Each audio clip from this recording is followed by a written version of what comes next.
જૂનાગઢથી મહત્વના સમાચાર મળી રહ્યા છે।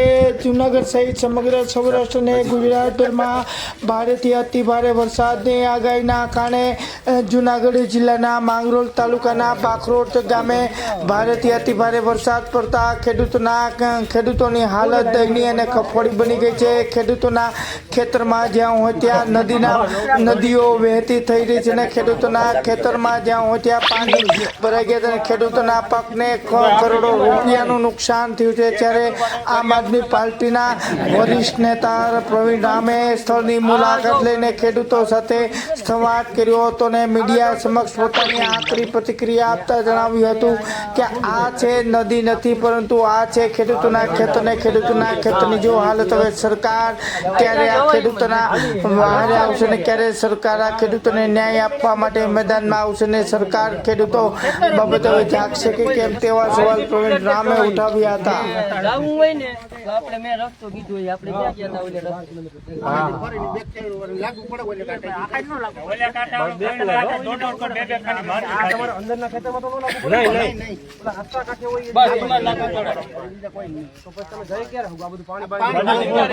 વાવેતર કરવા જવાનું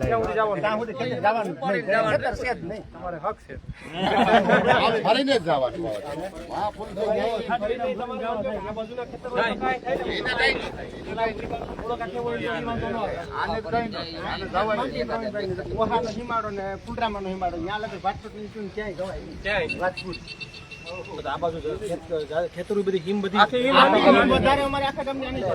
બધી હિમ આ બાજુ આપણે જે રસ્તે ગયા હતા ને પ્રવીણભાઈ આપણે ઓસાવારે પારો જોવા ક્યાં ગયા હતા એને જોડતો આ રસ્તો મંજૂર થઈ ગયો છે કોઈ ટેન્ડર નથી 3 વર્ષ આગે હા એ 3 નહીં 8 વર્ષ રોડ અહીંથી છે ને તો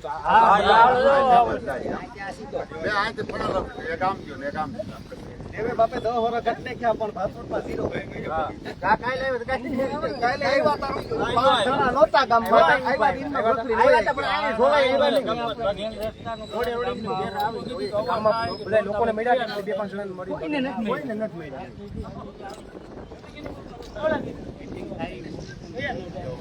અને આ પણ બેજો પાણી બધું ખોખડે ને ત્યાં આપણે બુટી લઈએ ને એટલું પાણી ત્યાં જાણે આમ કરીને આમ ઉતરી જવું પડે માણા હોન રીતે હમું કરીને રાયલા જેવી કેડી કરી દે વરસ 3 વર્ષ હતો 4 વર્ષ અત્યારે આવા પાણીમાં જાય છે પાણી ઉતરે પછી કેડી હાથે કરીને તમારે જાવ ગાડી કરી પછી તો ટૂંકમાં ખાડા આ ભાઈ કાઈ માટે કરવા વાળો વાળો આવે કેટલા કાઈ માટે જા દિવાળી મે તૈયાર તો ખર્ચો મે ને ઉઘાડવા ખેડૂત ભાઈ પસા હોય કેડી રહી જાય રસ્તો રિપેર કરવા પાણી વાત 200 એક દિજારીવા હોય ઉઘરાય લેવાના રસ્તો હમો કરાયો બાકી તો આ રસ્તો તમે હાલી હગાય એમ જ ન હોય હું તો હાલમાં બતાવી દઉં એટલે ઉતરી હોય તો હટાને તમને હું પોલીસ રસ્તા ઉતરી હોય તો એટલે પાણી દાહે ઉતરવું ન ઉતરી જાય રસ્તો બતાવી દઉં મુરન સેવી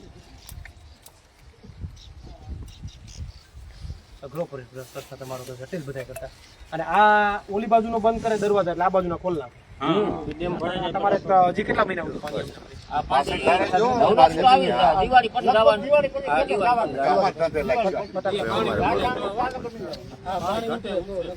ઉતરે તો જવાનું પાણી ઉતરે તો નમસ્કાર મિત્રો, અત્યારે અમે ઘેડના પાથરોડ ગામે આવ્યા છે ને અહીંયા જે સમસ્યા છે એ મારા ખ્યાલથી ઘેડના તમામ ગામડાઓ કરતા ખૂબ મોટી સમસ્યા છે। તો આગળની આખી સમસ્યા આપણે બતાવીશ। આ આખો જે છે એ બંધ જે છે એ પાણીને આ ગામની અંદર બે પેલી બાજુ એક બંધ છે આ બાજુ એક બંધ છે। પેલી બાજુનો બંધ છે એ મારા ખ્યાલથી ડેમ કયું ડેમ છે અમીપુર ડેમમાં પાણી ત્યાં છોડવામાં આવે છે અને ત્યાંથી એ બંધ જ્યારે કરી દેવામાં આવે અને આ બાજુ પાણી છોડી દેવામાં આવે। હવે હું આપને બતાવીશ અહીંયા બધા લોકો ભેગા થયા છે એ ગામના લોકો ભેગા થયા છે। કોઈ અહીંયા આયોજન નતું કોઈને એટલી બધી ખાલી આવવાના હતા એટલી જાણ થતા લોકો એટલા બધા ભેગા થયા છે કારણ કે લોકોને વેદના છે, લોકોની સમસ્યાઓ છે।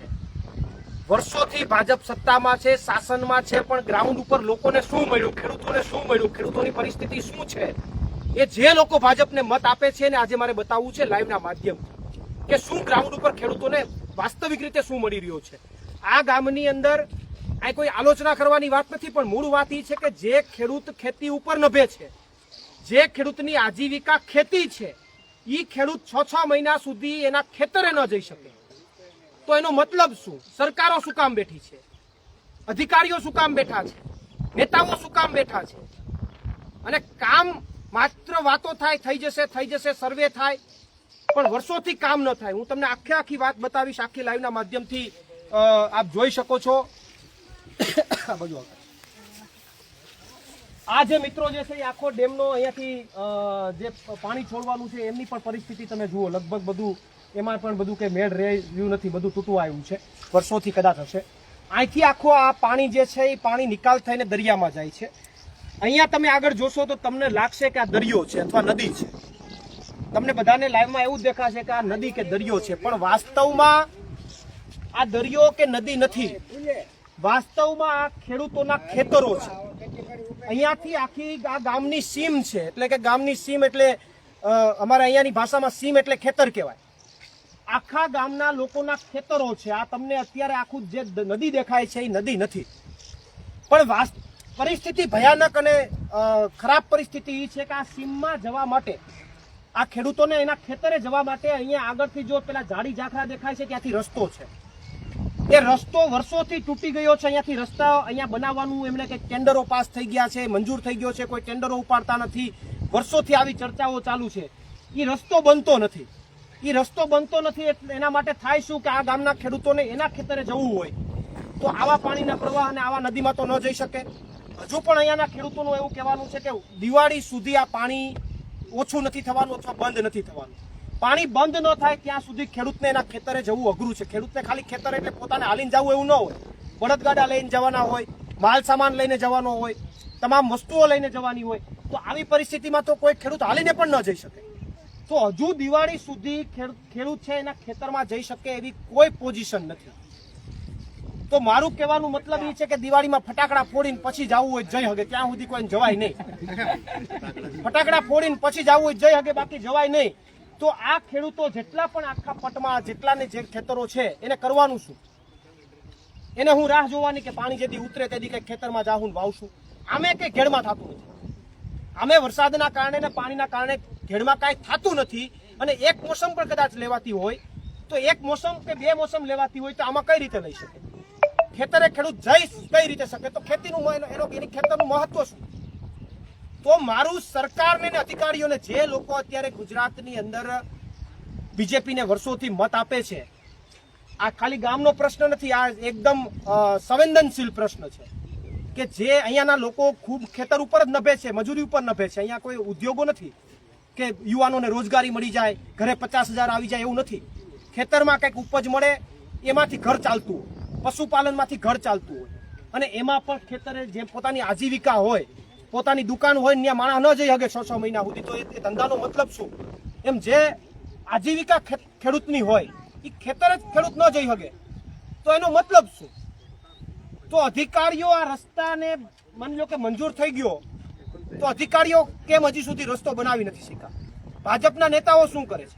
30 વર્ષથી તો આ વિધાનસભાની અંદર ભાજપના ધારાસભ્ય આવે છે, તો શું કરે છે? આ બસ આ કરવા હાટું, નદી બનાવવા હાટું મત આપ્યા હતા કે બધા ખેડૂતમાં નદી બની જાય ને મસ્ત મજાનું પાણી અહીંયા કાંઠે બેસીને ખેડૂતો આરામ કરી શકે ને હવા ખાય, આ હાટું મત આપ્યા હતા? મત આ માટે થોડા આપ્યા હતા. મત તો કંઈક અહીંયા સુવિધાઓ બને, કંઈક લોકોનું સારી એનું આર્થિક સ્તર સુધરે એના માટે મત આપ્યા છે. તો હવે તો ખેડૂતોને તો વારો મત ભાજપને આપીને હવા ખાવાનો વારો આવ્યો છે. એટલે આ પ્રશ્ન મારા ખ્યાલથી બીજા બધા ગામડાઓ કરતા અલગ છે. બીજે બધે તો પારા તૂટ્યા છે, અહીં તો પારા જેવું જ કાંઈ નથી. આમાં તૂટે હું, આમાં બધું તૂટેલું જ. બીજે તો પારા તૂટ્યા હતા તો એ માથાકૂટ કરતા હતા કે ઓહો પારા તૂટી ગયા, ધોવાઈ ગયું. આમાં તો પારા જેવું જ કઈ થાય એમ નથી. પારો કરવો છે પારો કરતા નથી, અહીં રોડ બનાવો તો રોડ બનાવતા નથી. તો આ સમસ્યા બધા કરતા અલગ છે. આખી નદીનો જે પટ દેખાય છે, હવે આમાં તો મને લાગે છે કે આ ખેતીનું કામ છોડીને સાગર ખેડૂ બનવું પડે એવું છે. કારણ કે આમાં તો કઈ જઈને ઉપજ કેમ લે? એટલે મૂળ મારો મુદ્દો એ છે, સરકારને અને અધિકારીઓને અને ભાજપ સરકારને, ભાજપના નેતાઓને માત્ર લાઈવ બતાવવાનું માત્ર નથી. આખા ગુજરાતની જનતાને ખબર પડવી જોઈએ કે ઘેરની સમસ્યા શું છે, ખેડૂતોની સમસ્યા શું છે. માત્ર તમે બેઠા બેઠા ઓફિસોમાં બેઠા બેઠા વાતો કરો કે ઓહો એટલી યોજનાઓ આવી ગઈ ને એટલું સારું થઈ ગયું, ખેડૂતોને તો ફાયદો છે ને ખેડૂતોને તો કાગળ ધીના છે ને. ખબર પડે કે આ શું છે હાલત. તો તમામ અધિકારી, જવાબદાર તંત્ર, કલેક્ટર, ભાજપના નેતાઓ, ધારાસભ્ય, સંસદ સભ્ય મત લેવા આવો છો તો એક ગામમાં 3 દિવસે ભૂંગરા લઈને આવી જાવ છો. મત લેવા આવો છો, ગામમાં 3 દિવસ ન થાય ત્યાં ભૂંગરા લઈને આવી જાવ છો, ગામમાં સભા કરો છો, જાહેર બધાને બોલાવો છો અને બધાને મત આપવા માટે અપીલ કરો છો. તો આજે આ સમસ્યા આવી છે તો શું કામ ભાઈ ભાજપના નેતાઓ હવે ભૂંગરા લઈને નથી આવતા? આવો ને ભૂંગરા લઈને ગામમાં સભા કરો ને તો ગામને પ્રશ્ન હોય કે તમને કેમ હવે ભૂંગરા લઈને નથી આવતા? 2-5 જગ્યાએ ચા પાણી પીને હું કામ હોઈ જાવ છું? તો મત લેવા આવતા હતા, જેથી આવ્યા હતા તેથી 2-5 જગ્યાએ ચા પાણી પીને હોઈ જાવ ને. આ તો કોઈ વસ્તુ નથી. આજે જરૂર છે ખેડૂતોને, આજે આ ખેડૂતોને જરૂર છે તો અહીંયા આવીને સમસ્યા તો સાંભળો. તમારાથી થાય ન થાય તો તમે વાતો વર્ષોથી કરો છો, પણ આવીને સમસ્યા પણ ન સાંભળી શકો. તો તમામ એ જવાબદાર લોકોને અગાઉ પણ આગળ પણ મેં બધા લાઈવમાં કીધું કે ઉપર ડેમના દરવાજામાં આ સમસ્યા વધારે જટિલ શું કામ બની છે કે એક સાથે ઉપરવાસના જેટલા ડેમો છે એનું એક સાથે પાણી છોડી દીધું. પાણી તમને ખબર હોવી જોઈએ કે એટલું પાણીની આવક થવાની છે તો પહેલાથી પાણી છોડી દેવું પડે. આ તો જ્યારે પાણી આવ્યું ત્યારે છોડ્યું, જ્યારે એને ઊંઘમાંથી ઉઠ્યા તો હવાર થઈ ગઈ. પછી ખેડૂતના રસ્તા છે ને હારામાં હારા જોઈએ. ગામમાં આવે તો ખેડૂત માલ વેચી શકે, બરાબર. ગમે એવો અધિકારી ગમે એવો મિલ નાખી શકે, ખાઈ ખાઈને ખેડૂતના દીકરાનું પેદા કરી ગમે ત્યાંનો ખેડૂત હોય. મિલમાં તમે ખાઈ લો, કરોડ રૂપિયા હોય તમારા, એમાં વટકા ભાઈ ખાઈ તમારા રૂપિયાને ખવાય, ભલે કરોડ રૂપિયાની આવી હોય તમારી પાસે.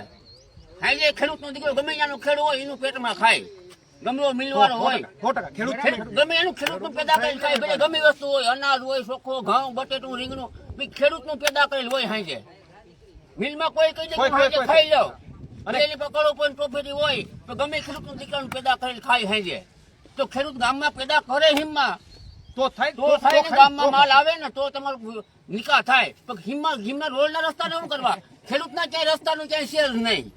ખેડૂતનો પેલો પ્રશ્ન, ખેડૂતના રસ્તા ગમે ત્યાં સારા હોય તો ખેડૂતનો દીકરો ખેડીને જઈ શકે તો ખમ્મા માલ આવે ને. અમુકના ખેતરું પણ નહીં લડે. તમે દિવાળી ગામ એક ફેરી આવી જો ખાલી તમે તો મારો હેઠો ક્યાં છે આમાં લાગે છે એટલે ઘાસ આવી ઘાસ એટલે આવું ખડ 4 મહિના જવાય નહીં તો હેઠો લાગે થઈ જાય. હેઠો જ ક્યાંય ન હોય. આમે જમીન માપણીમાં ધોરું કરી નાખ્યું ને આમાં બાકી આમાં ધોરું કરી નાખ્યું. મારો પ્રશ્ન ખેડૂતનો માલ ગમે આઈની માં આખા ગુજરાતની અંદર વાત કરું, ખેડૂતના રસ્તા સારા હોય. ઈ તો 110%. તમે જે વાત કરી કે ભાઈ ખેડૂત ધાન પકવે તો ખૂબ બધા ખાય, એના ઉપર નભે છે. પણ આ તમારે સમસ્યા વર્ષોથી છે. નોકરિયાત હોય એનામાંથી ખાઈ લેવું, નોકરિયાતના કોઈ લેવા નહીં જવાનું છે. 15 વર્ષ મારી જમીન હાંડિયો બુડે એટલું વાયુ છે, કોઈ અટાણે ધ્યાન જ નથી આપતું. અહીંયા છે જો આ બાવડા પાસે, બાવડા પછી હાંડિયો બુડી પેલાને કાંઠે જ છે. આ બધા આ લોકો મારે હેઠેથી જ નીકળે. આ ઉઘાડે પગે ગામમાં કરવાની હોય. ટાઈમ નથી તો ઈ ગમે ઈ ભાજપના નેતા હોય તો ચૂંટણી હોય તો કેમ ટાઈમ આવી જાય? ગામમાં ધારાસભ્યો આવે, અહીંયા ફૂલ્યા જોવા નથી આવતા. અહીંયા જોવા નથી આવતા. ખેડૂતને છે ને વેદના કોઈ સાંભળતું નથી. આ પણ બોલે દાખલા છે ને જ્યાંથી ફૂલ તમે જોયું નથી એ ફૂલ ઉપર તો જેથી પડીને મરશે ને તેથી ખબર પડશે. આખું ફૂલ તૂટલ છે હાવ નોખું જ પડ્યું હાવ. દેખાતું નથી. આ પાણીના કારણે દેખાતું. આ તમારે મારે ઈ સમજવું છે આ સમસ્યા તમારે કેટલા આને 5-7 વર્ષમાં બહુ વધી ગઈ. 5-7 વર્ષમાં વધી ગઈ. વિદ્યા ખાલી માંડવી અહીંથી ફૂલેથી લાકડ ખાધી 15 વર્ષ 15 વર્ષ માંડવી નથી થતી. આ નદીના પારા તૂટે ને પારા ને ખેતરની માં ફક્ત એક ખેતર હોય ને તો ખેતર વિલાનો થઈ જાય સીધો પ્રવીણ. 15 વર્ષ આખા પૂરું થઈ ગયું. ખેડૂત અહીંથી ફરી જાય, અહીંથી ફરી જાય, પાણી અહીં પડે. વરસાદે પણ પારો હમો કરે. હું એમ કહું કે 15 વર્ષથી આ સમસ્યા છે તો એકે વાર ભાજપના નેતાઓને અધિકારીઓને કોઈને રજૂઆત કરી બધાને સાહેબ જોવા લઈ આવ્યા પરમભાઈ, બધાને લઈ આવીએ.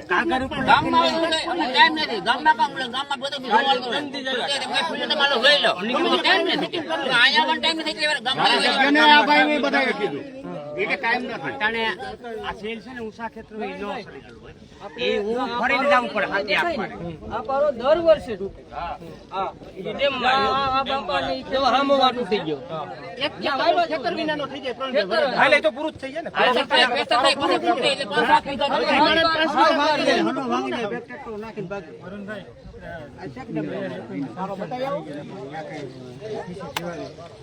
એનું કેટલા વર્ષ આ તૂટી ગયું. હા ભાઈ આપણે શું કામ કર્યું ભાઈ હોય તે ગયો ખાડામાં 300 ખાડા બેહી વહી ગયા હા, અહીંયા આગળ આપણે ઓડીને આગળ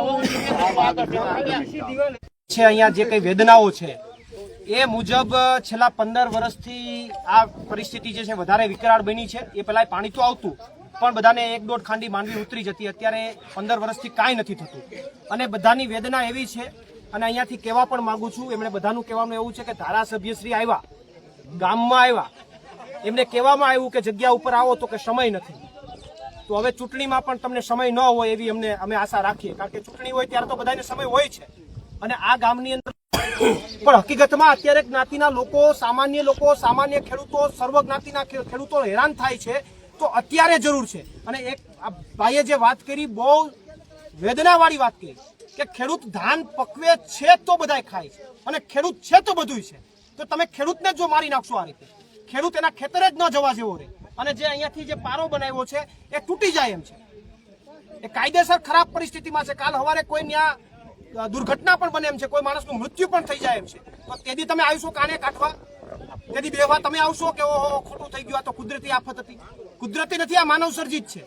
એટલે અધિકારીઓને કહું છું, ભાજપના નેતાઓને કહું છું, શાનમાં સમજી જજો, તાત્કાલિક નિરાકરણ કરજો, નહીતર આવનારા સમયની અંદર તમામ લોકો ભેગા થઈને તમારું નિરાકરણ કરી નાખશે ને વિસાવદરવાળી કરી નાખશે. સમય નહીં લાગે, વિસાવદરવાળી થતા સમય નહીં લાગે, એ વિસાવદરવાળી જ જાહે હવે. કારણ કે તમારે વર્ષોથી મત લઈ જવા છે, કોઈને કામ કરવા નથી. આ તો આ પરિસ્થિતિ તો ભયંકર છે. આ તો જે લોકો મત આપે છે અને ગુણગાન ગાય છે ને આ એકવાર સમજવા જેવી વસ્તુ છે કે આની કેટલી પરિસ્થિતિ ભયાનક હશે, ખરાબ હશે. આ તો ખેડૂત છે સાહેબ, તે બોલતો નથી, સહન કરી જાય છે. વોટ મોટા કરવા જાય એને સહાય આપે 2 લાખ ની 4 લાખ ની ખેડૂતનો દીકરો વીજળી પડી મળે તો ભાવે જ પૂછતું હા, કોઈ સહાય નથી. સાંભળતો હોય હું હાવો પણ છે ના પણ તમે તમારી પાસે knowledge છે. ખેતીમાં કામ કરતો એને કામ કોઈ દીકરા નથી કરતા નાના બસના હોય તો તને 2 લાખ ની સહાય મળશે. મારે મોજ મજા કરવા જાવ ખાલી રેલગાડીમાં નથી કરતો, રેમાનમાં તો ઠીક હોય છે. રેલગાડીમાં જોઈએ તો નીકળી આમ અમે કેવી રેલગાડી જાય અરે ફરવા જાવ હા 100% બધાની ઈચ્છા છે ખેડૂતના દીકરા. ફરવા જાય મોજ મજા કરીને 100 રૂપિયા સહાય કોઈ મજા કરવા જાય મારે જાવ ખાલી બાટવાને તો 15 દિવસ આવું ટાઈમ આવે તે જઈએ આપણે આ કામ કરીને જઈએ એના ખેડૂત લોકો કામ કરતો મળી જાય એ તો મને વાત છે.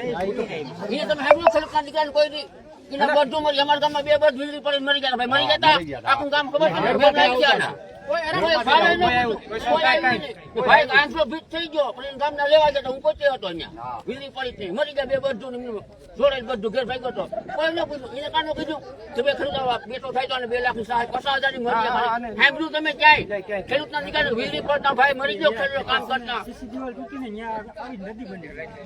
બધે તો એમ જ થાય ને, તો આખી વસ્તુ નહીં થાય.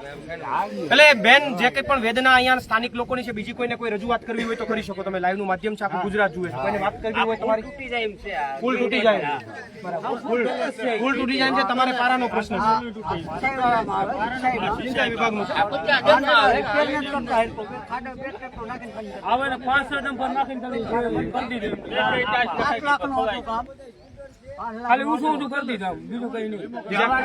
સિંચાઈ વિભાગને મેં અનેક વાર ફોન કર્યા છે, અધિકારીઓને ફોન કર્યા છે. હવે તમારા પ્રશ્નોનું નિરાકરણ નહીં આવે તો મારો ફોન નહીં આવે, હું સીધો ઓફિસે આવીશ. એટલે મહેરબાની કરીને સિંચાઈ વિભાગના અધિકારીઓ ગંભીરતાથી દરેક મુદ્દાઓનું નિરાકરણ કરે, અન્યથા આવનારા દિવસોમાં હું તમારી પાસે જવાબ માંગવા આવીશ. અને બીજા કોઈ પ્રશ્નો કોઈ ખેડૂતોને તમારો આપ જનરલ પ્રશ્ન આગળનું એક તો બધા આગળ ના આવે તમે મને લોકો બધા ફેલ છે. અને ઈ પ્રોજેક્ટમાં જ આવે આ વેકલી ગઈ ઓલી પ્રોજેક્ટમાં ઓહર પાદરમાં આપણે આવી દીધી રિપેર કરે ત્યાં કાઢી નાખે પારો રોડી નાખે અમે ખુદ પ્રાણભાઈ કાઢી નાખે આ બધા ખેડૂત છે એમાં આ ખેડૂત છે આ ખેડૂત છે આ ખેડૂત છે ખેડૂત જ છે આ બધા. ત્યાં પાડાવાળા છે નહીં તો સરકાર એમને રોડી આપે એ કે નો નો પારો છે અને કામ એવા કરતા નથી. ઈ પારો કોણે બેઠો છે? આની બાંધો તો સિંચાઈ વિભાગ ઈ પારો શું કામ બેઠો? એટલે કોન્ટ્રાક્ટર ને 2 જ ઉપર બે બંધાણો એ પાડો અચ્છા બરાબર. કોન્ટ્રાક્ટર ઉપર ઈ તૂટી જાય ને જાવ અહીંયા તૂટી જાય સાહેબ ખાલી હા, irrigation માં આવે, સાહેબ. હા, એ તો પછી એ જ કરવું પડે ને તમારે આપણા ખેતરમાં તૂટે આ ડેમના એરિગેશનમાં આવે બરાબર. આ ડેમ ભરવા માટે પારો બનાવેલો છે. આ ડેમ બારા દે અહીં તો પાણી આમ ફરી ન ઓછું નીકળે સોમાહું આગળ આ તો લોઠા સોમાસા ઓછું સોમાહું થાય તો પાણી ભરાય ને એના કારણે એના કારણે ડેમ અમારું ભરાઈ જાય. આ ઈ પોઝિશન થી બનાવેલ એના છે. કારણે એમણે કહ્યું કનેક્શન છે અત્યારે છે નહીં મારો કહેવાનો મતલબ કે આ પારો છે ને, બીજો પારો હામો બની ગયો હવે કાઢી નાખે ને તો હાલે ખરો નહીં તો હારો કરી દેવો પડે ને કાં હારો કરી દો. એક ભાઈ કાઢી નાખો. એક ફૂટનું ખેતર વાર પતી ગયું ખાલી આ સ્ટેજમાં. 2 ફૂટ ઊંચો કરી નાખે ને આ પારો. ત્યાં સાહેબ આખા ને ખેતરું પડી ગયા કોક ના બોલવા કઈ ધોખા પડ્યા? આમાં એ તો આમાં કઈ રહે જ નહીં ને. ત્યાં તૂટી ગયા આખા ને ખેતરું આ ધબા ધબા દેખાય ને ફરવા ના દેખાય. આ ધબા ધબા નીકળ્યા ને બાપના ફૂટેલા ના છે. દવા તો રિપેર કરી લઈ જાવ દેખી લેવા. મિત્રો ઘણી બધી રજૂઆતો ગામની છે, ઘણી બધી વેદનાઓ છે. ગામમાં આવીએ તો રસ્તાની હાલત ખરાબ છે, ગંદકી છે, અને ગામના સીમમાં જઈએ તો ખેતરમાં કોઈ જઈ શકે એમ નથી. તો લોકોને જવું તો જવું ક્યાં? ખેડૂતોએ એક બહુ સારી વાત કરી છે કે ચોમાસું પતી જાય અને અમે ખેતરે જઈએ તો અમારો શેઢો ક્યાં છે એ જ અમને ખબર નથી રહેતી. 7/12 ખાલી નામ રહે છે, બાકી આમાં શેઢો ક્યાં રહે એ ખબર નથી પડતી. એક તો આ લોકોએ જમીન માપણીમાં ગોટાળા કર્યા છે, અને એમાં વધારામાં આમાં લોકોને. નમસ્કાર મિત્રો, જય જવાન જય કિસાન. હું છેલ્લા એક અઠવાડિયાથી ઘેડના ગામડાઓમાં અને એમના આજુબાજુના ગામડાઓમાં જ્યાં વરસાદના કારણે નુકસાની ગઈ છે એ તમામ જગ્યાએ રૂબરૂ જઈ અને ખેડૂતોની મુલાકાત કરી રહ્યો છું અને ત્યાંની પરિસ્થિતિનો તાગ મેળવવાનો પ્રયત્ન કરી રહ્યો છું. મેં છેલ્લા અઠવાડિયાની અંદર ઘેડમાં જે ખેડૂતોની પીડા જોઈ છે, ખેડૂતોની વેદના જોઈ છે, એ ખૂબ જ પીડાદાયક છે. ઘેડ વર્ષોથી આ પીડામાંથી પસાર થઈ રહ્યું છે અને એટલા માટે મને પોતાને ઘેડ માટે કંઈક કરવાની ઈચ્છા છે. ઘેડના ખેડૂતો માટે મને કંઈક કરવાની ઈચ્છા છે. આમ તો ઘણા વર્ષો પહેલા પણ હું અનેક વાર ઘેડમાં ખેડૂતો વચ્ચે જઈ અને એમના મુદ્દાને ઉઠાવવાનો મેં પ્રયત્ન કર્યો છે, પરંતુ હજુ વધારે ઘેડ માટે મારે કંઈક કરવું છે. અને ત્યારે આમ તો કોઈ કાર્યની આપણે શુભ શરૂઆત કરીએ ત્યારે ગણેશ સ્થાપનાથી કરીએ, પરંતુ આજે તો ગણેશ ચતુર્થીનો દિવસ છે. ત્યારે ગણેશ ચતુર્થીના પાવન દિવસે હું ઘેડ માટે એક મહત્વની જાહેરાત કરી અને એક શુભ કાર્યની શરૂઆત કરવા જઈ રહ્યો છું. ઘેડના લોકોનો જે પ્રશ્ન છે, વર્ષોથી જે પ્રશ્ન છે, એમનો કાયમી નિરાકરણ આવે અને એમના કાયમી નિરાકરણમાં કોઈ ખેડૂતો સાથે અન્યાય પણ ન થાય. સાથે સાથે આ વખતે જે નુકસાની ગઈ છે ઘેડમાં અને ઘેડના આજુબાજુના ગામમાં, એ તમામ વિસ્તારને સરકાર પૂરગ્રસ્ત જાહેર કરે અને તમામને 100% સહાય, સર્વેના નાટક સિવાય 100% સહાય આપે. અને સાથે સાથે જે ઘેડના દરિયા કાંઠા બાજુના જે ગામડાઓ છે ત્યાં ખારા પાણી અને મોરા પાણીની વર્ષોથી સમસ્યાઓ છે, તો એમનું તાત્કાલિક ધોરણે કાયમી નિરાકરણ થાય. આ તમામ મુદ્દાઓનો સમાવેશ કરી અને હું આવનારા દિવસોમાં ઘેડના તમામ ગામડાઓમાં પદયાત્રા કરીશ. હું આ પદયાત્રા મારફત ઘેડના તમામ ગામડાઓમાં હું ખેડૂતો પાસે જઈશ, ગામડાના લોકો પાસે જઈશ અને ઘેડની વેદના અને ઘેડની જે પીડા છે એને સમજવાનો પ્રયત્ન કરીશ અને એમને ઉજાગર કરવાનો પ્રયત્ન કરીશ. આભાર. પ્રવીણ રામ, પ્રદેશ ફ્રન્ટલ અધ્યક્ષ, આમ આદમી પાર્ટી.